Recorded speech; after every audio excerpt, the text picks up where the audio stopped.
Thanks, Henry. And yes, the last game was the best that we've seen so far today. But with this one, we have an intriguing bout because people are trying to catch Niall Cullerton now. Nobody's going to catch him today, but they want to be in striking distance come round 1 tomorrow. Intriguingly, it will be Cullerton against Budgeon in game 3 tomorrow. As for Hendo and Smith, they will do battle now and in game 2 tomorrow as the fixtures are flipped around. So here's the interesting thing for me in this scenario. I don't know how you feel about this, Matt, but whoever wins this game could be level with Niall Cullerton. John to throw first. Game on. Come the time when Cullerton plays next. That's the really good thing about being Hendo, Smith, or indeed Richard North. Because 81. If you win your next 2 matches, Cullerton doesn't play till game 3, so you could already be tapping him on the shoulder. 140. I think with that as well, it just shows real quality of Niall Cullerton as well, who we've got to put a fair bit of praise on today. He started the day with a 4-0 defeat to Danny Smith, who you're seeing throwing the darts right now. He averaged 67 in that game and didn't even get a single dart at 60. A double. He's ended top in the table. I think it's fair to say that the Kilkenny Werewolf has got a chin. 60. Took a big blow in the first round, but ultimately he's the one standing. And then you've got Danny Smith, who inflicted that defeat 100. on Niall. Since winning his first 2 games, he's lost 2. So he's looking to stop the slide.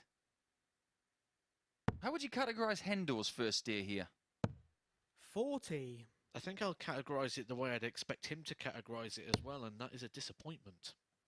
I think I expected more from him. I think he expected more from himself. And I think he probably expected to be leaving near top of the table. He came here to stamp some authority on the group with the class that he has.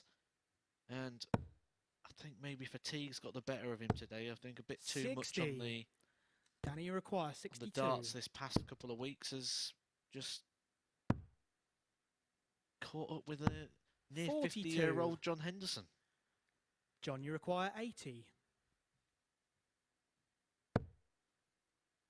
Another single. The double top. That is game shot and lead. The first leg. John Starting Hendrson. To click those things together now in the way that he wasn't earlier on in the day. And if he is playing on fumes, he's not a bad player on Danny fumes. To throw first. Game on. And as a Celtic fan, he's used to being top of the table. And he'd much rather be top of the table after 3 days instead of 1. I'm sure that's the way he would think about it. So just looking over to the World Seniors Darts Tour. 140. John Hendrson will be eligible for that tour as of May, which means we may see him in some of the TV tournaments this year. 140. Because the Masters takes place in June, of which John Hendrson will be eligible to play in that. And he'll also be eligible to play in the match play, which takes place in 140. September in York. So we may see him grace some of the big stages of the World Seniors Tour this year. I wouldn't be surprised. You look at seniors tours of different sports, snooker, 54. golf. Fresh blood is always good for those tours. I remember when Miguel Angel Jimenez graced the senior tour, or should I say the Champions Tour in 91. golf. He just couldn't stop winning when he joined it. Could well be the same for Hendo. Great first start for Danny. Second dart isn't too bad. That is and game the third shot is perfect and the second as well. leg. A 167 out for Desperate Dan. Anything but desperate. That was delightful. We've seen it all, haven't we, here? Third leg, Richard North kicked it off with a 136 finish. Game on. Then Lee Budgeon did a 140. Danny Smith raised the stakes with a 146. In the last game, Niall Cullerton raised it even more to a 157. 140. We've now got the 167. There is only one place we can go from here, and that is the big 170. 95. We know that Budgeon and Cullerton are not going to get that 170. They're done for the day. 22. What do you think those guys are going to do with the rest of their day? 'Cause I don't think they're into Football Manager. 20 to 2 on a Monday afternoon. You've already put in your shift 51. for the day. And if you're Niall, you're feeling very good. What would you do for the rest of the day as far as recouping yourself for a Tuesday morning campaign? 137. A couple of options I would do. One, I might go down the seafront. I really like it down there. It's quite nice and picturesque. I like watching boats go around 140. going in the arcade and playing a few games and things. Or I would take option B of playing Football Manager again. And one thing about the Portsmouth area 60. this afternoon, it's pretty chilly. But I always say that when you're playing in any darts tournament, the perfect remedy 96. after putting your effort John in here or Uruguay, elsewhere is fresh air. 142.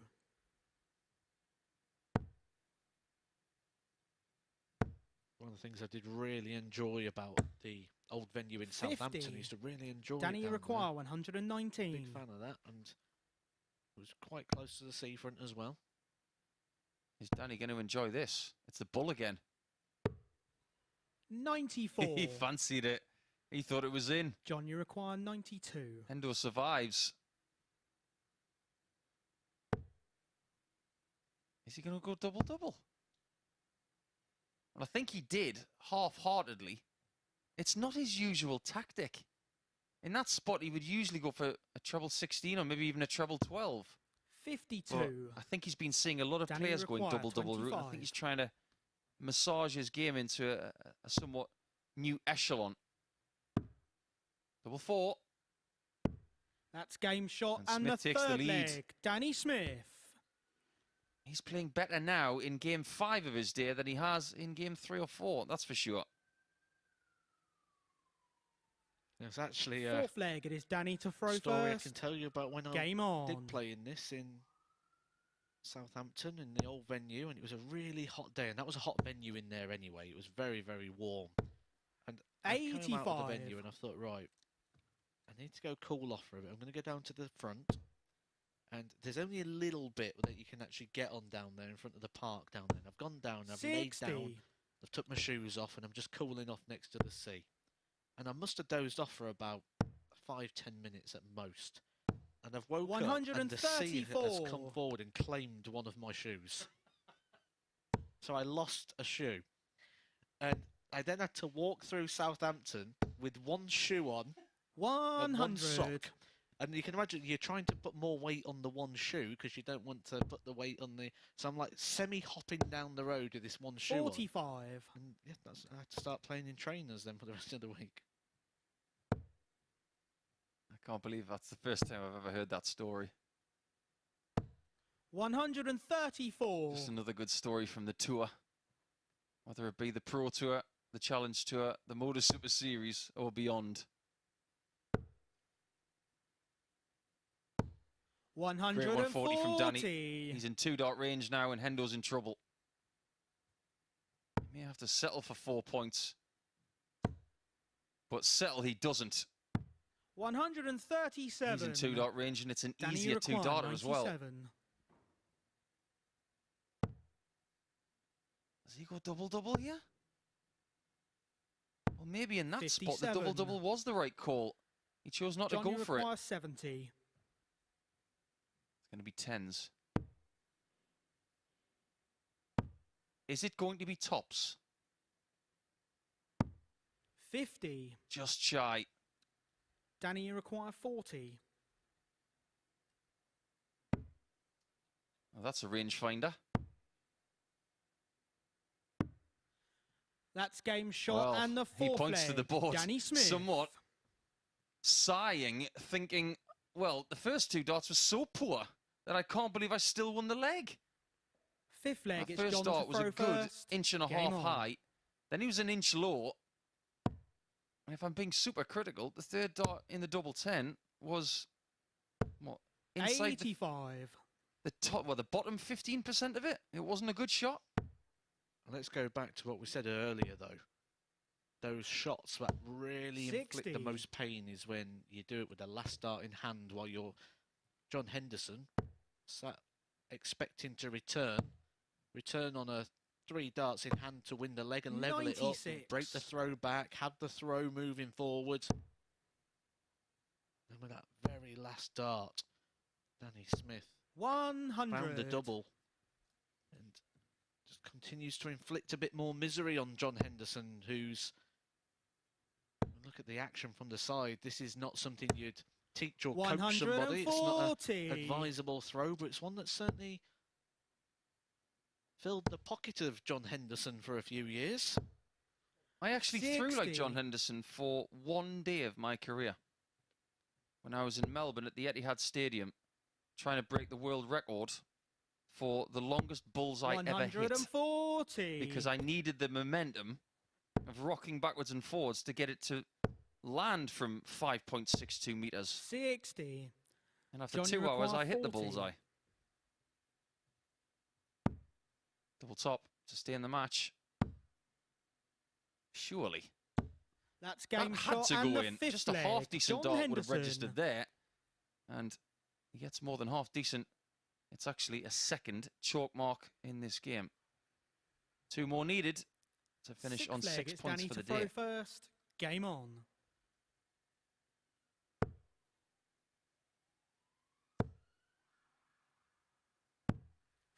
Have you ever been up to Aberdeenshire with John at an exhibition? No. I would highly recommend it. It's very tough for him to walk the 93. streets. He's a very well-liked chap. Furthest I've been in Scotland, I think, was a place called Bannockburn. I think it was near. 96. Is that near Glasgow? Did you drive up there?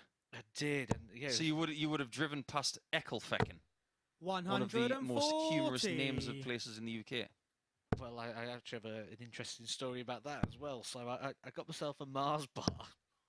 51. And I've gone back to the hotel, and I was going to eat the Mars bar, but ended up falling asleep and forgetting about the Mars bar, and then rolled and laid on the Mars bar. And then when I woke up, I'd rolled over that many times in the night that I've smeared Mars bar 58. like all over the bed. I made an absolute mess. Other chocolate bars are available, by the way. Hendo's not giving up. He's not going to roll over and have his belly tickled. 45. You just get the feeling that Danny Smith may be hitting the wall here. If Hendo's paying attention to his opponent, he might think that he's got him here. 55. If he can get this leg in the bank, he will have the darts in leg number 7. And we could have on our hands again a very similar match to match 13, where Cullerton stole the game away from Budgeon. 95. John, you require 155. We did say, didn't we, that the only thing that hasn't been hit is a 170. When it comes to finishing, we've had a whole host 97. of big numbers. Danny, This you is the require biggest, 170. and it would be to finish game 14 off. No such joy.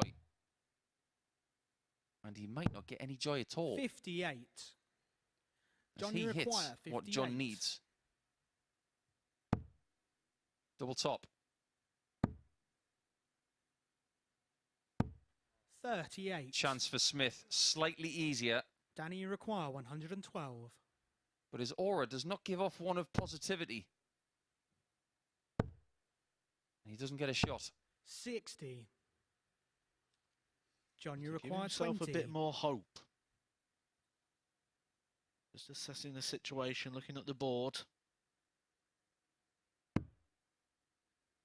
Goes down to the argument, do you play the player or the board? Well, the good player's aware of the situation, score. but that, again, I've put down Danny, to you tired require darts. 52. Is this now the end of a long day for John Henderson? Could well be, and Game, is. shot, Danny Smith and the gets the match. 4-2 Danny win against Smith. Hendo. And John will have to settle for 4 points on his debut day at the Modus Super Series. But for Danny, it's 6 points, and he will be only 2 points behind the Group A leader, Niall Cullerton, going into day 2. You can see that the averages tell you a bit of a lie once again. Maybe not to the same degree as the previous match, but 84 for Smith and 44% on the doubles with that brilliant 167 on the ball earlier in the contest. That's enough to give him 6 points from a possible 10. As for Reece Colley and Richard North, they will finish their campaign after this short break.